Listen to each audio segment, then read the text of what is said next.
तो हमने अपनी पिछली क्लासेस के अंदर बेटा फ्रेजनल डिफ्रैक्शन डिस्कस कर रहे थे हम, जिसके अंदर हमने कहा था कि जो स्क्रीन होती है और जो सोर्स होता है दोनों अपर्चर से स्लिट से फाइनाइट डिस्टेंस के ऊपर होते हैं। ठीक है, और आज हम इसको कर रहे हैं बेटा, and it is Fraunhofer difference. मैंने बेसिक डिफरेंस वैसे पहले भी बताया था आप लोगों को।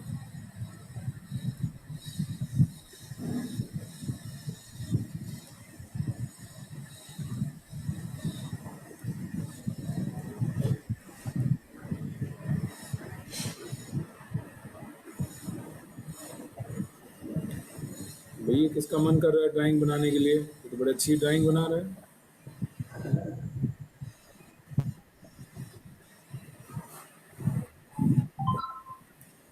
देखो बेटा, फ्राउनहोफर डिफ्रैक्शन मैंने बताया था कि इसके अंदर मेनली होता क्या है कि जो सोर्स और स्क्रीन होती है they are at infinite distance. कैसे, वो मैं अभी डायग्राम से समझाऊंगा। इसके अंदर जो मेनली यही डिफरेंस होता है बेटा कि जो सोर्स मैंने आया हमारे वाला भाई ठीक है।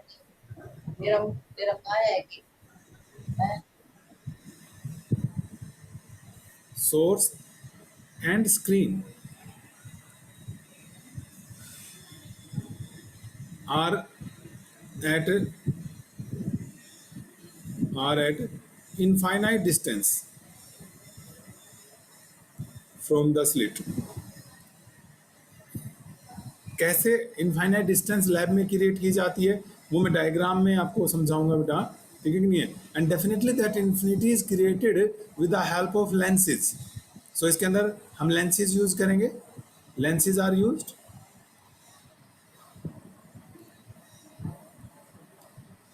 सोर्स अगर इन्फिनिटी पर रखा हो बेटा तो लाइट रेज पैरेलल आती हैं एक दूसरे के, और लाइट रेज पैरेलल आएंगी तो जो वेव फ्रंट होगा it will be the plane wave front. इनके परपेंडिकुलर होगा बेटा, और पैरेलल लाइट रेज है तो इनका परपेंडिकुलर प्लेन ये बन जाएगा कुछ। तो आपका जो वेव फ्रंट यूज होगा, wave front will be plane wave front.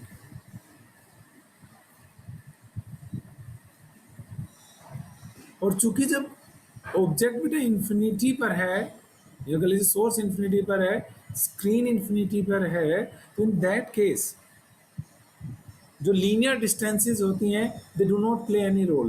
क्योंकि इन्फिनिटी में मान लो बेटा 2 सेंटीमीटर ऐड कर दिया, मन कम कर दिया, ठीक है कि नहीं है, बहुत ज़्यादा फर्क थोड़ी पड़ जाएगा उससे। तो जब भी लॉन्ग डिस्टेंसेस की बात होती है ना बेटा, तो हम हमेशा क्या करते हैं लॉन्ग डिस्टेंसेस के अंदर एंगुलर सेपरेशन इंपॉर्टेंट, यानी कि इन टर्म्स ऑफ एंगल हम मेजरमेंट करते हैं। कभी बहुत पहले जब फिजिक्स स्टार्ट की होगी आपने 11th क्लास में, जब स्टार्स वगैरह की डिस्टेंस के लिए, एस्ट्रोनॉमिकल ऑब्जेक्ट्स की डिस्टेंस के लिए आप लोगों को पैरालेक्स मेथड पढ़ाया जाता था बेटा। तो पैरालेक्स मेथड के अंदर यही होता है कि हम क्या मापते हैं, एंगल मापते हैं दो स्टार्स के बीच का या दो एस्ट्रोनॉमिकल ऑब्जेक्ट्स के बीच का। तो यहाँ पर हमारे लिए इसमें angular separations are important, separations are important. ठीक है, तो अब हम लेंसेज की हेल्प से कैसे वेव फ्रंट प्लेन बनाएंगे या कैसे सोर्स को और स्क्रीन को, देखो हम तो लैब में एक्सपेरिमेंट करना है बेटा, और लैब को इतनी बड़ी तो होती है कि इनफाइनाइट डिस्टेंस इतनी बड़ी लैब हो, तो अपनी लैब के अंदर हम किस तरीके से ये करते हैं ये आज हमने डिस्कस करना है, ये सारा का सारा। ठीक है, under the heading Fraunhofer diffraction at single slit, let us start Fraunhofer diffraction. Fresnel and Fraunhofer दो साइंटिस्ट थे जिन्होंने डिफ्रैक्शन में काफी कंट्रीब्यूशन किया है बेटा। तो it is Fraunhofer's diffraction at single slit, Fraunhofer's diffraction at single slit. देखो बेटा, मान लो ये सोर्स ऑफ लाइट है and it is a source of monochromatic light. Many times we have used this word monochromatic, means single color की light आ रही है। ठीक है, अगर मैं बात करूं बेटा इससे तो लाइट रेज निकलेंगे,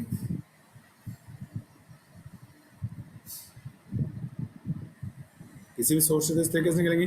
जो वेव फ्रंट होगा वो स्फेरिकल वेव फ्रंट होगा। अगर मैं वेव फ्रंट ड्रा करूँ यहाँ पर, तो वेव फ्रंट तो मेरा शुरू में तो कैसा हो जाएगा बेटा, ये स्फेरिकल वेव फ्रंट होगा इसके ऊपर। अगर मैं ड्रा करूँगा तो it will B spherical wave front. तो हम करते क्या है बेटा कि इस सोर्स को हमें कॉन्वेक्स लेंस लेते हैं, एक कॉन्वेक्स लेंस लेते हैं बेटा, L1 लिख लेते हैं, और इस सोर्स को इस लेंस के फोकस पर रख देते हैं। ये this is the focal length और फर्स्ट लेंस। ठीक है, इस सोर्स को आपने कहाँ रख दिया बेटा, इसकी फोकल लेंथ पर रख दिया। तो अब क्या हुआ, इस लेंस के लिए लाइट रेज कहाँ से आ रही है, देखो यहाँ पर जो लाइट रेज आ रही है बेटा, वो कहाँ से आ रही है, इस तरीके से आ रही है लाइट रेज।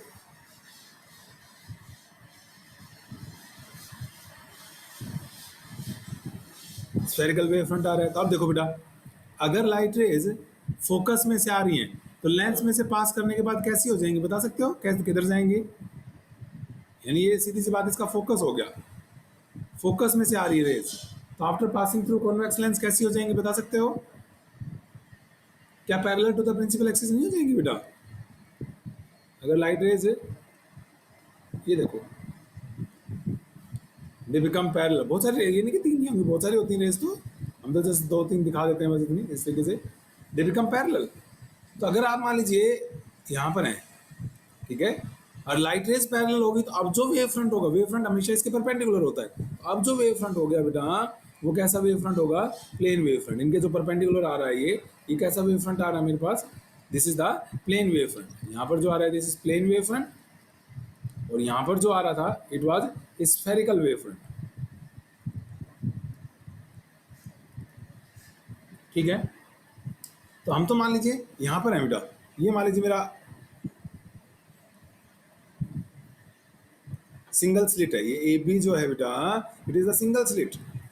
ए बी मैंने मान ली सिंगल स्लिट है, तो मैं तो इस स्लिट के रेस्पेक्ट में कहा था मैंने। तो अगर मैं स्लिट के रेस्पेक्ट में देख रहा हूँ बेटा, तो रेज मुझे पैरेलल आती दिखाई दे रही है।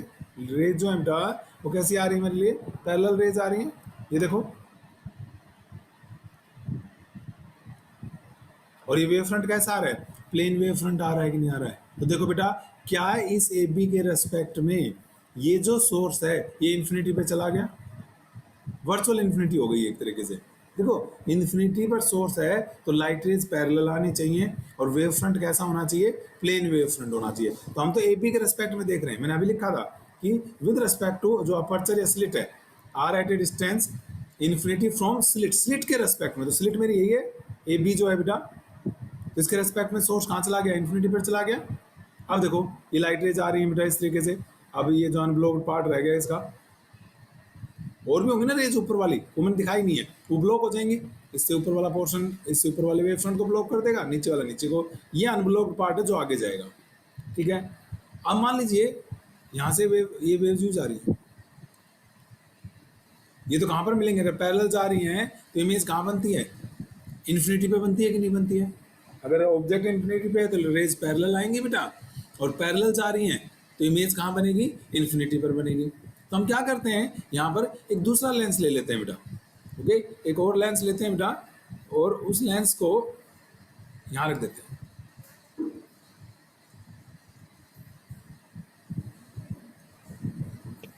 L2, और जो हमारी स्क्रीन होगी जिसके ऊपर हमने क्या बनानी है बेटा, इमेज बनानी है, जो हमारी स्क्रीन है, ये जो स्क्रीन है बेटा, इस स्क्रीन को इसके फोकस पर रख दो। ये स्क्रीन कौन सा पॉइंट है, F2 है। अब देखो, तो लाइट रेज क्या हो रही है बेटा हमारे पास, यूं आ रही है पैरेलल। अगर ये पैरेलल आ रही हैं तो सीधी सी बात है, ये जाकर कहाँ मिलेंगे बेटा, इन्फिनिटी पर, फोकस पर, यानी कि इसके लिए तो फोकस पे मिलेंगे ना, अभी पैरेलल है तो। ये देखो इस तरीके से मिल जाएंगे यहाँ पर, इस तरीके से आप मिलाओगे इनको, एंड सो ऑन, सारी रेज आकर यहाँ पर मिल जाएंगे बेटा ओ पॉइंट के ऊपर। पर आप तो विद रेस्पेक्ट टू स्लिट देख रहे हो बेटा, स्लिट यहाँ पर है, और स्लिट के रेस्पेक्ट में अगर आप देख रहे हो तो लाइट रेज क्या हो गई बेटा, पैरेलल गई थी, और पैरेलल गई थी तो इसका मतलब हमारे हिसाब से इमेज बन रही है इन्फिनिटी पर, यानी ओ इस ए बी के रेस्पेक्ट में तो कहाँ चला गया, इन्फिनिटी पर चला गया। That is how with the help of lenses, with the help of these lenses we have created two infinities. One source is at infinity, another one is screen at infinity. बताओ बेटा ठीक है, ये वाली बात समझ में आई? तो इस तरीके से ये जो रेज हैं, ये जो सेकेंडरी वेवलेट्स हैं, ऊपर मिलेंगे बेटा, and all are covering equal path. तो यहाँ पर अगर आप देखोगे पाथ डिफरेंस जीरो हो जाएगा ओ के कॉरस्पॉन्डिंग, और ऊपर हमें क्या मिल जाएगी स्क्रीन के ऊपर, सेंट्रल मैक्सिमा जिसको कहते हैं। ये क्या मिलेगी आपको बेटा, स्क्रीन के ऊपर सेंट्रल मैक्सिमा मिल जाएगी ओ पॉइंट के ऊपर, ठीक है। क्योंकि यहाँ पर जो पाथ डिफरेंस होगा या फेज डिफरेंस जो होगा बेटा वो जीरो होगा, और फेज डिफरेंस जीरो हो तो कंस्ट्रक्टिव इंटरफेरेंस रिजल्टेंट क्या देगा हमें, मैक्सिमा देगा, ठीक है। नाउ डिफ्रैक्शन, डिफ्रैक्शन का मतलब कहा था आपने, bending of light rays at some angle, corners पर। मान लीजिए अब मैं वो रेज ले रहा हूँ बेटा जो मान लीजिएगा थीटा एंगल पर बेंड हो रही है, ओके। हम वो रेज ले रहे हैं जो थीटा एंगल पर बेंड हो रही है। तो देखो हमारे पास क्या होगा, अगर थीटा एंगल वाली लें यहाँ पर हम, तो ये देखो मान लीजिए ये थीटा एंगल पर बेंड होगी, सारी यहाँ से थीटा एंगल पर बेंड होगी बेटा, let's suppose this angle is theta, okay, सब थीटा एंगल है। अगर ये थीटा एंगल पर बेंड हो रही है तो आपस में सारी थीटा पे मान ली मैंने, एक दूसरे के पैरेलल है, और कॉन्वेक्स लेंस है बेटा। अगर लाइट रेज पैरेलल आ रही हैं, पैरेलल टू प्रिंसिपल एक्सिस आ रही हैं, तो प्रिंसिपल एक्सिस पर इमेज बन जाएगी। Otherwise the image will be formed somewhere in focal plane.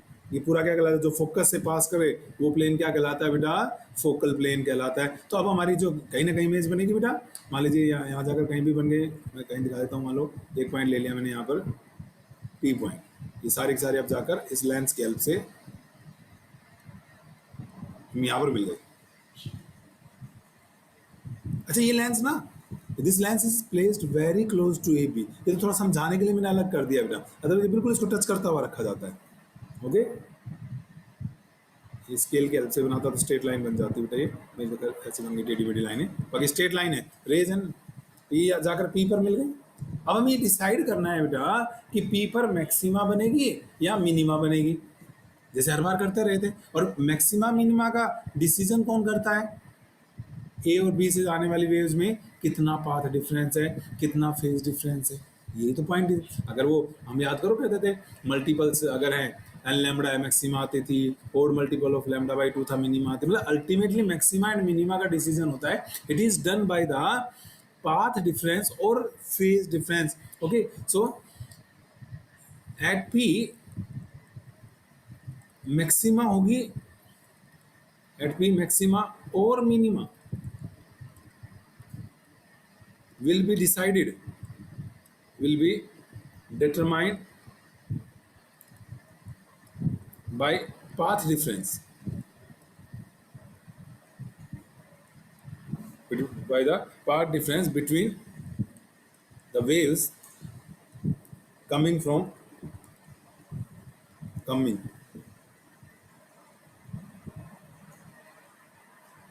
is coming from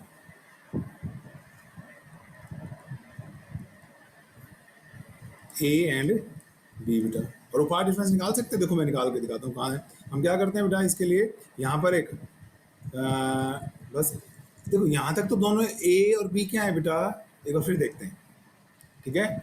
ए और बी क्या है, सेम पाथ कवर करके आई, सेम एक ही वेव फ्रंट के हिस्से हैं। और एक वेव फ्रंट की तो डेफिनेशन यही होती है बेटा कि उसका हर पॉइंट सेम फेज में वाइब्रेट करता है, उसका हर पॉइंट सेम फेज में वाइब्रेट करता है, ओके। तो फिर इसके बाद का पाथ, ये देखो ए से जाने वाले वेव ने छोटा पाथ कवर किया, बी से जाने वाले ने बड़ा पाथ कवर किया, और इसलिए इसके बीच में क्या आ गया, एक पाथ डिफरेंस क्रिएट हो गया। तो हम क्या करते हैं, ए से ना बस एक थोड़ा सा और कर लेते हैं, फिर मैं आगे साफ डायग्राम दोबारा बना लेंगे, काफी कंजस्टेड हो गया। ए से क्या करेंगे बेटा, इसके ऊपर एक परपेंडिकुलर ड्रा कर देंगे, मान लीजिए दिस पॉइंट इज एन, ये मैंने परपेंडिकुलर ड्रा कर दिया बेटा। तो जो पाथ डिफरेंस है, ये जो बी एन बन गया बेटा, ये किसका काम करेगा मेरे लिए, तो this path difference delta x मान लेता हूं मैं, तो ये कितना हो गया बेटा, बी एन हो गया। हम यहाँ से परपेंडिकुलर करें, इसके बाद हम ये मानते हैं कि ऑलमोस्ट दोनों ने क्या किया, सेम सबने पाथ कवर किया है। मतलब देखो इससे ये पता लग रहा है यहाँ से, ठीक है, इसका करता तो ये एक्स्ट्रा हो जाता, जैसे जैसे नीचे जा रहा हूँ दूर होता जा रहा है, लंबा पाथ होता जा रहा है उसका, तो पाथ डिफरेंस बढ़ता जा रहा है, ठीक है। देखो बच्चों बेटा ये एंगल 90 डिग्री है ना, सॉरी थीटा डिग्री है, ये 90, ये हो गया 90 माइनस थीटा, तो क्या ये थीटा होगा? प्लीज सी डायग्राम थोड़ा मानता हूँ मैं, ये एंगल थीटा है तो मैं कहता हूँ ये भी थीटा होगा, ये 90, तो ये हो गया 90, ये 90 माइनस थीटा है क्योंकि थीटा है तो ये कितना बचा? थीटा बचा बेटा। और मैं मान लेता हूँ बेटा जो मेरी विड्थ ऑफ द स्लिट है हमारे पास, उसको हम मान लेते हैं ए है, width of slit that is A B, तो मैं अपनी तरफ से क्या ज्यूम कर लेता हूँ बेटा? ए। तो आप देख सकते हो क्या बनेगा ये? B N by A B, B N by A B, ये है ए बी बेटा। क्या साइन थीटा बन गया? कौन सी ट्रायंगल की बात कर रहा हूँ? In triangle A N B, A N B ये ट्रायंगल है, ये वाली ट्रायंगल, ठीक है बेटा।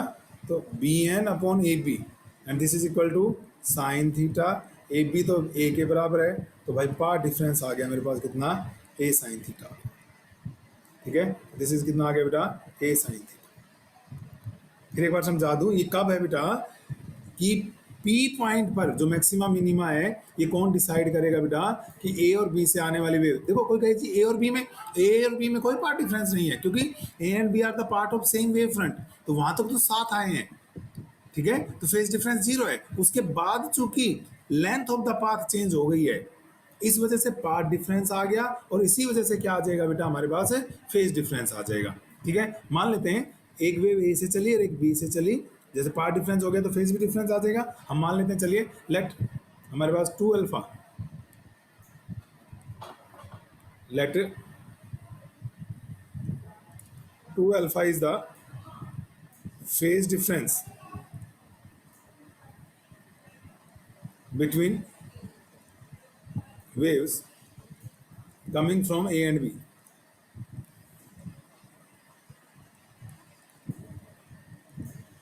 ए एंड बी, तो देखो पार्ट डिफरेंस आपको पता है, फेज डिफरेंस आपको पता है, तो मेरे ख्याल में आप क्या निकाल सकते हो बेटा? अगर हम देखें तो अब हम वो निकाल सकते हैं ना, इंटर रिलेशन, पार्ट डिफरेंस और फेज डिफरेंस के बीच का रिलेशन आता है हमें एज फेज डिफरेंस, ये रिलेशन करवाया था एक बार मैंने, 2 pi by lambda into path difference, तो ये आपने माना है 2 alpha, it is 2 pi by lambda, और ये आया बेटा आपका A sine theta, 2 alpha is equal to, ठीक है। हमने पार्ट डिफरेंस मान लिया बेटा कितना है, तो यहाँ से क्या आ गया मेरे पास? अल्फा की वैल्यू आ गई, this alpha is pi by lambda A sine theta,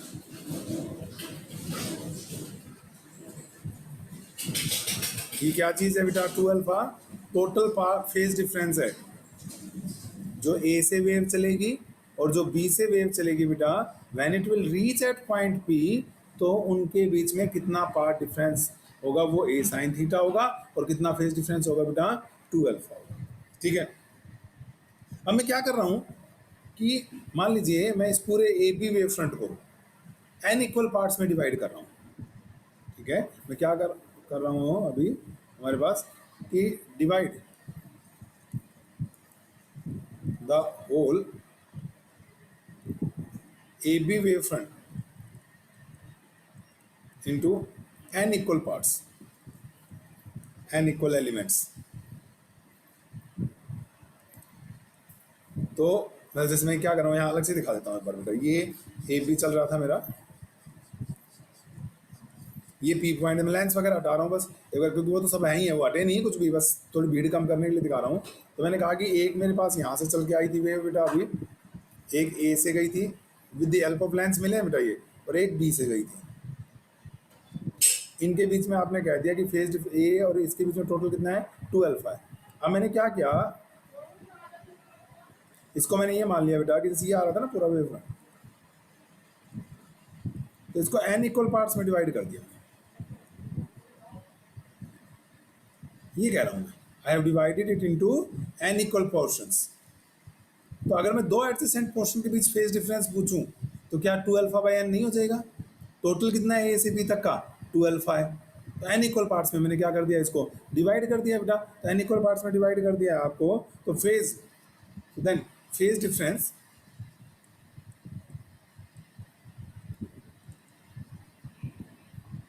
then phase difference between waves from two successive elements.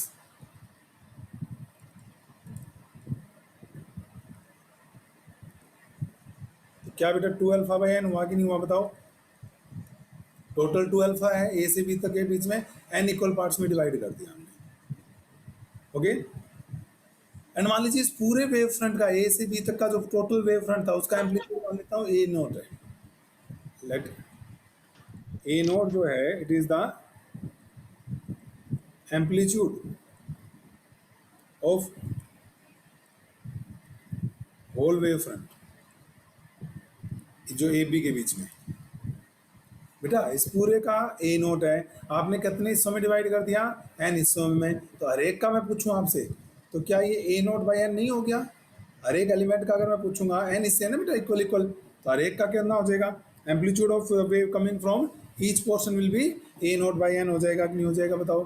ठीक है, मतलब यूँ समझो यहाँ से और यहाँ से जो आ रहा है A note by N, A note by N, इनके बीच में फेज डिफरेंस कितना हो गया? 2 लैम्बडा बाई एन हो गया हमारे पास।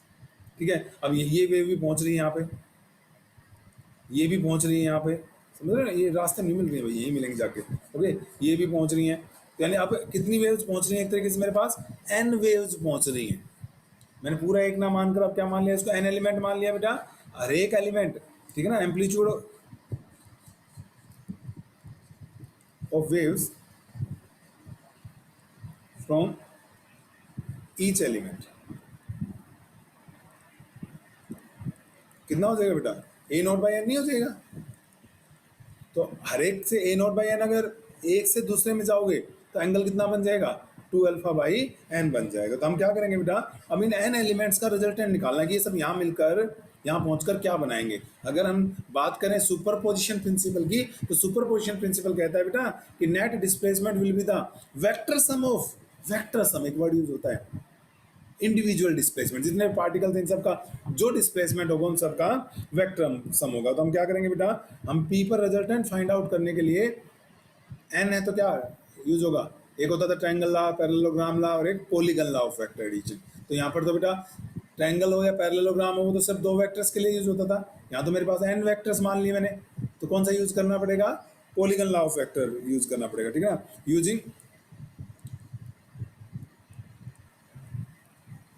polygon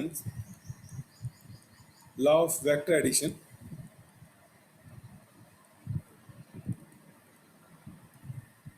we find resultant of these elements at हमने कहा हम पॉलीगन लॉ यूज करेंगे बेटा, polygon law of vector addition. तो कैसे करेंगे देखो एक बार, अब मेरे पास मान लीजिए पहला है, मान लो ए नोट है बेटा, ठीक है, दूसरा भी ए नोट बाई एन है, लेकिन उन दोनों के बीच में एंगल कितना है? 2 अल्फा बाई एन। डायग्राम समझते हैं अगले पेज पे एक बार। देखो क्या है बेटा, मेरे पास ये है, मान लो एक ही है बेटा, ठीक है, ये है A note by N, A note by N हो गया मान लीजिए। ठीक है, कोई भी पॉइंट मान लिया हमने। दूसरा जो होगा वो यूं है बेटा, है तो ए नोट बाई एन ही, और ये जो एंगल है बेटा ये कितना है आपका? 2 अल्फा बाई एन बन गया। तीसरा जो है बेटा, अब वो करोगे आप इसके ऊपर, वो भी आपका क्या है, कितना एंगल बनाएगा? 2 अल्फा बाई एन। वैल्यू तो इसकी भी ए नोट बाई एन है, और ये इसके साथ एंगल कितना बनाएगा? 2 अल्फा बाई एन। ऐसे चलते जाओ बेटा, अगला जो आएगा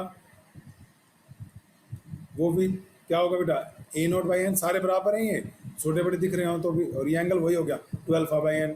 उससे अगला बनाओगे आप, ऐसे बनते चले जाएंगे कि नहीं बनते चले जाएंगे। मान लीजिए, तो मान लो ये मेरे पास, तो यही तक मान लेते हैं,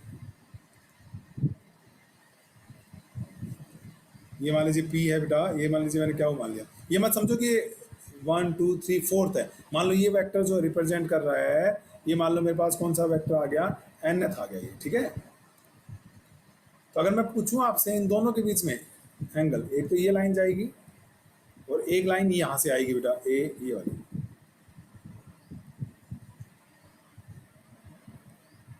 ये एंगल, अगर ये nth वेक्टर है, हर एक दो एडजेसेंट के बीच में है 2 alpha by N, N vectors मिलकर कितना एंगल बना देंगे, 12 एंगल हो जाएगा कि नहीं हो जाएगा।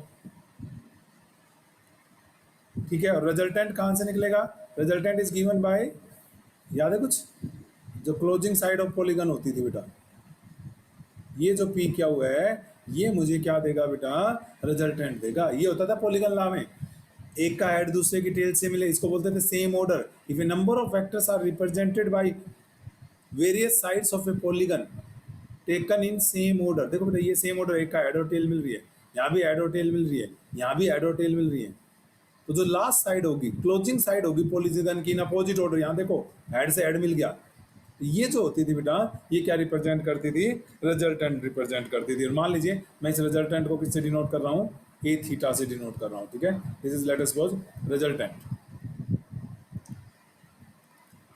और ये एंगल क्या हो गया, 2 अल्फा आ गया। ठीक है, अगर बाय द वे बेटा हमने ये एन एलिमेंट्स डिवाइड किए थे, if N tends to infinity, मान लीजिए इनफाइनाइट नंबर ऑफ एलिमेंट्स में डिवाइड कर दूं तो each element becomes very small, बिल्कुल छोटा छोटा हो जाएगा। देखो बेटा एक यूं जो हल्का सा हुआ, यूं यूं यूं घूमते एंगल, कुछ सोच सकते हैं ये जो सिस्टम है ना बेटा, जो यूं दिख रहा है आपने, it look like a circular arc. अगर ये इनफाइनाइट नंबर ऑफ एलिमेंट हो जाएंगे छोटे छोटे छोटे छोटे छोटे, ठीक है ना, मतलब जैसे ये एक यूं हुआ, मतलब समझो तो यूं थोड़ा सा यूं यूं यूं यूं हल्का हल्का, इतना सा फिर इतना सा फिर इतना सा इतना, ठीक है, तो ये पूरा घूमता घूमता क्या बन जाएगा बेटा, एक सर्कुलर आर्क की तरह दिखाई दे जाएगी। तो आपको जो कर्व है ये हमारे पास जो पी क्यू कर्व बनी थी, देन पी क्यू जो बना हुआ है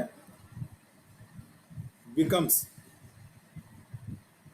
लाइक ए सर्कुलर आर्क। अगर हमने कहा कि अगर आपने इनफाइनाइट नंबर ऑफ एलिमेंट्स लिए हैं बेटा, तो ये ओवरऑल क्या बन जाएगा आपके लिए, एक सर्कुलर आर्क की तरह काम करेगा बेटा। और सर्कुलर आर्क की तरह काम करेगा तो देखो क्या बन जाएगा, और उसकी लेंथ कितनी हो जाएगी, सर्कुलर आर्क, ठीक है, पी क्यू हुज लेंथ, देखो हर एक एलिमेंट की कितनी है बेटा, ए नोट बाई एन, और कितने एलिमेंट हैं आपके पास, एन, तो लेंथ कितनी आ जाएगी आपके पास, ए नोट आ जाएगी कि नहीं आ जाएगी। तो यानी ये कैसे बन जाएगी, कुछ इस तरीके से बन जाएगी, ये पी और ये क्या हो जाएगा, और इस पी क्यू यानी कि ये क्या हो गया बेटा, पी क्यू आर की जो लेंथ है वो क्या होगी, A nought, and the resultant is given by this P Q, और ये पी क्यू फिर कोड बन जाएगी ना आपकी,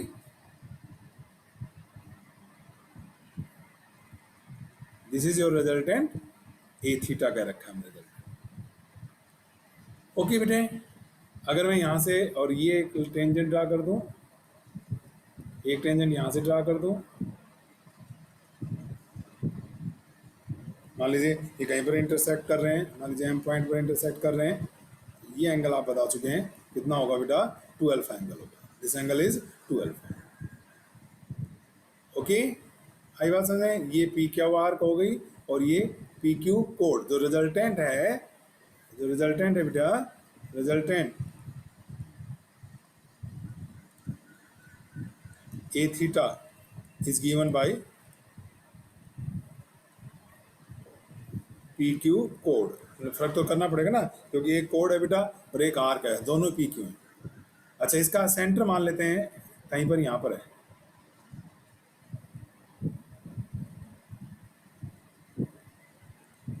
that is this is the centre, और इस आर, इसकी रेडियस कितनी मान लेते हैं बेटा, आर मान लेते हैं। किसकी आर रेडियस आर मान ली मैंने, इस पी क्यू की, ठीक है। Let R be the radius of PQ arc with center C. Can you think what will be this angle? ध्यान से देखो बेटा, ये रेडियस है और ये लाइन टेंजेंट है, अगर आप देखें, ठीक है ना, तो ये क्या है आपकी रेडियस और ये टेंजेंट, तो ये एंगल पूरा 90 डिग्री का होगा कि नहीं होगा बताओ। सिमिलरली ये भी, ये देखो ये एंगल भी 90 डिग्री का हो गया, ये एंगल है आपका 180 माइनस 2 अल्फा, तो क्या ये 2 अल्फा हो गया बेटा, ये 90 90 180, तो इनका भी सम कितना आना चाहिए, 180 आना चाहिए कि नहीं। ये जो भी आपकी क्या बन, क्वाड्रिलेटरल बन गई। तो ये 180 माइनस 2 अल्फा, तो ये कितना बच गया बेटा आपका 2 अल्फा आ गया हमारे पास। ठीक है, तो ये एंगल सी कितना आ गया आपका 2 अल्फा एंगल आ गया बेटा। तो सीधी सी बात है, तो ये आर्क निकल सकती है मेरे पास, पी क्यू आर्क निकल जाएगी। एज यू नो एंगल का तो एक ही फार्मूला होता है बेटा, एंगल आर्क अपॉन रेडियस। तो 2 alpha is equal to P Q arc upon R, और पी क्यू आर को आपने ए नोट मान रखा है।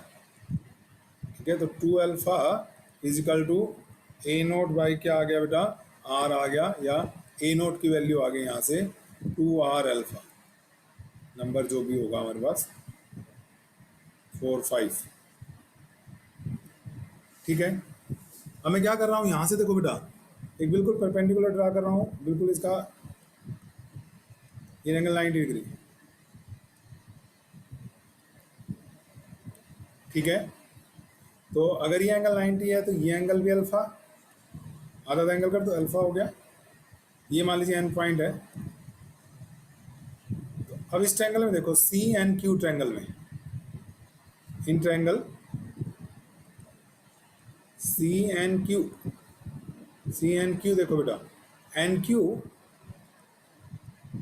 By R, N Q by R sine alpha हो गया। ध्यान से देखो बेटा, एन क्यू बाई आर, ये परपेंडिकुलर काम करेगा, 90 है, तो this is sine alpha. N Q आ गया बेटा आर साइन अल्फा, और एन क्यू आ गया तो मैं पी क्यू भी निकाल सकता हूँ। It implies P Q is, जितना पी एन क्यू होगा बेटा उतना ही पी एन होगा, P N plus N Q, और इसको क्या लिख सकता हूँ, ट्वाइस ऑफ एन क्यू। तो पी क्यू तो देखो यहाँ रब हो गया, कितना था बेटा पी क्यू, तो ए थीटा, ए थीटा हो गया बेटा, और भाई ये हो गया 2, और एन क्यू कितना है, R sine alpha, it is R sine alpha हो गया। ठीक है, यहाँ तक की बात है। तो थोड़ा सा एक बार मैथमेटिक्स की प्रैक्टिस करनी पड़ेगी बेटा आप लोगों को। इसके अंदर हमने कहा कि एन पार्ट्स में डिवाइड कर लिया हमने पूरे वेव फ्रंट को, सो दैट हर एक पार्ट से जो एम्पलीट्यूड आएगा बेटा वो ए नोट बाई एन होगा मेरे पास, और 2 एडजेसेंट पार्ट्स में जो एंगल होगा वो 2 अल्फा बाई एन होगा।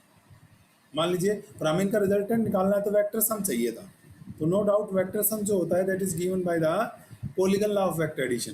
तो मैंने पॉलीगन बनाया, और जो लास्ट क्लोजिंग साइड होती है that give me the resultant vector. Okay, लेकिन मैंने कहा कि अगर एन इन्फिनिटी को टेंड करे तो ये जो लाइनें बहुत छोटी छोटी हो जाएंगी बेटा, और ये कर्व्ड होती होती ओवरऑल एक सर्कुलर आर्क की तरह दिखाई देंगी, पी क्यू, जिसको मैंने ए नोट मान लिया क्योंकि उसकी लेंथ ए नोट हो जाएगी, जिसका सेंटर सी मान लिया मैंने, रेडियस आर।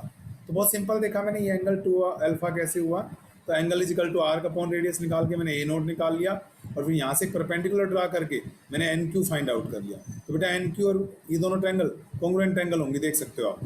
तो ये ए थीटा आ गया 2 आर साइन अल्फा। मैं 6 को सॉरी 7 आ गई, 6 तो ये हो गई थी ना, तो 7 को 5 से डिवाइड कर रहा हूँ, तो आप 7 को इक्वेशन 5 से डिवाइड कर रहे हो, तो ये आया आपके पास A theta by A nought, A theta by A nought, और उधर हुआ बेटा 2 R sine alpha upon 2 R alpha, 2 R sine alpha upon 2 R alpha, ये कैंसिल आउट हो गया बेटा। तो A theta by A nought it is equal to हमारे पास क्या आ गया, sine alpha upon alpha, sine alpha upon alpha आ गया। नंबर 8,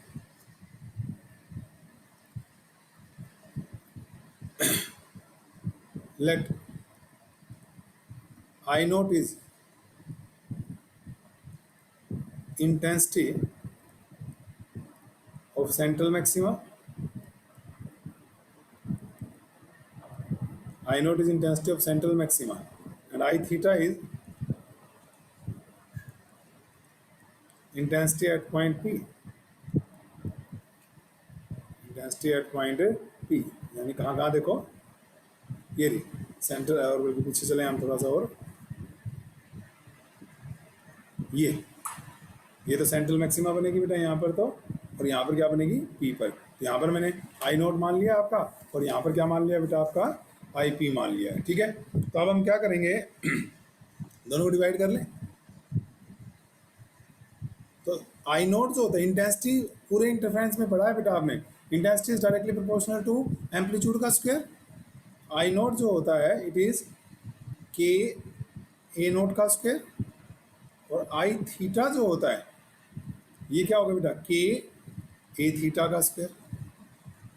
ठीक है, तो इनको अगर मैं डिवाइड करूं यहां से, तो आई थीटा अपॉन आई नोट, ये क्या आ गया बेटा, के से के कट गया आपका A theta by A naught का स्क्वायर, और I can write it as A theta by A naught का होल स्क्वायर।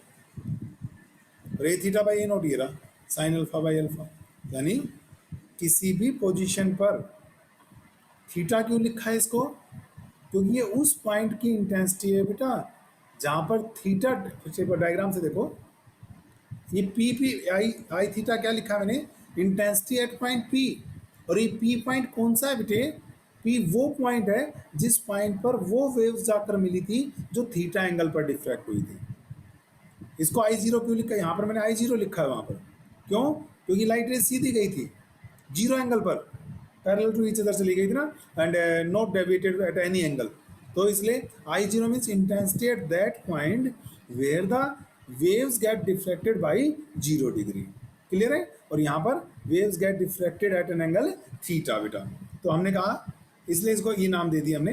तो intensity at any point P where theta angle पर डिफ्लेक्शन था, जहाँ जीरो डिग्री पर डिफ्लेक्शन था, तो वो आ गया बेटा A theta by A nought, और ए थीटा बाई नोट ये रहा साइन अल्फा अपॉन अल्फा का होल स्क्वायर, और we can write it as like I theta is central maxima into sine square alpha upon alpha square.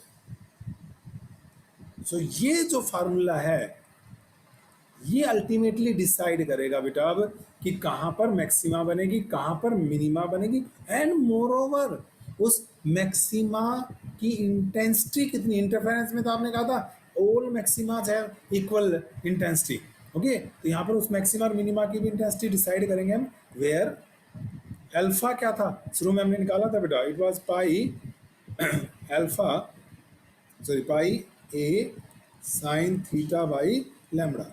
ये बिल्कुल यहाँ पे लिखा था हमने, ये लिखा हुआ, ये डिसाइड करेगा बेटा हमारा। ठीक है, alpha is equal to pi by lambda A sine theta. ठीक है बेटा, एन पार्ट्स में डिवाइड किया हमने, और उन एन पार्ट्स का वेक्टर एडिशन लगाकर हमने क्या किया है, रिजल्टेंट फाइंड आउट किया है बेटा। ओके, तो अपनी अगली क्लास में हम इसको सोल्व करेंगे बेटा, and we will find conditions for maxima and minima, and also for the intensity of various maximas and minimas. ठीक है भाई, तो ये हम नेक्स्ट क्लास के अंदर करने वाले हैं सब कुछ।